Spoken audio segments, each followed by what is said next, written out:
Covid-19 touche notre monde depuis fin 2019 et a déjà fait plus d'1 million de décès et est encore très active.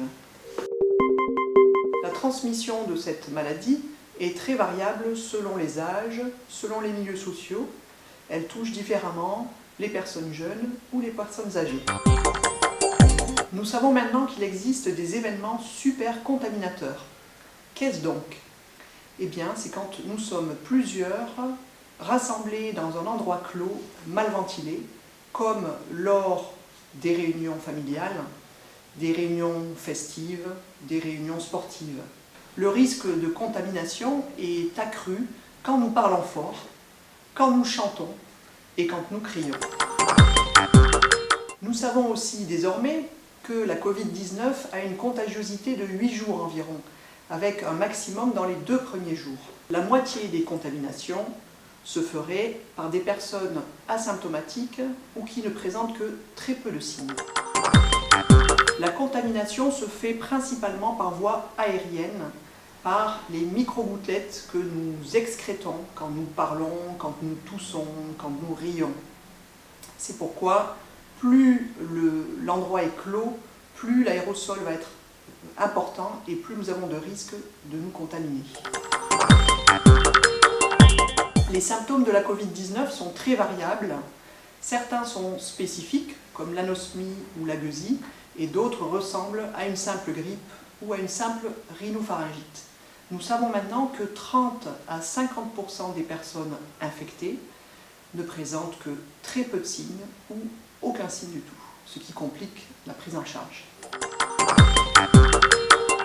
Les enfants ne sont pas la cible principale de la Covid-19. Nous ne comptons aucune victime en France depuis le début de la pandémie. Par contre, une jeune fille de 16 ans est décédée. Nous savons que les enfants sont moins susceptibles de transmettre la maladie et moins susceptibles de développer des formes graves. Nous savons aussi qu'il existe des personnes plus à risque de développer des formes graves de la Covid-19. Il s'agit des personnes de plus de 65 ans et de toutes les personnes présentant des comorbidités, c'est-à-dire des maladies chroniques, la plupart du temps décompensées. Nous savons que le taux de mortalité moyen est de 0,6% avec la Covid-19.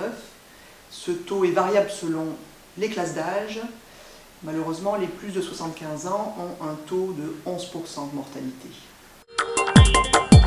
L'immunité reste une question importante par rapport à cette maladie émergente. Nous savons que des deuxièmes infections sont possibles et que l'immunité acquise varie en fonction du temps. Nous avons encore beaucoup de questions. Actuellement, nous n'avons pas de traitement spécifique contre la Covid-19. Par contre, nous avons adapté notre stratégie de ventilation et de traitement en réanimation des personnes les plus graves. Et pour combien de temps tout cela ? Nous savons que certaines maladies émergentes ont mis entre 2 ans et 2 ans et demi pour disparaître de la surface du globe.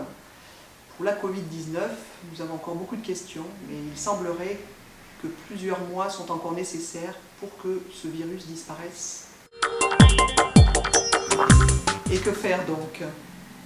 Nous avons des méthodes non pharmaceutiques qui sont utiles pour limiter le nombre de cas.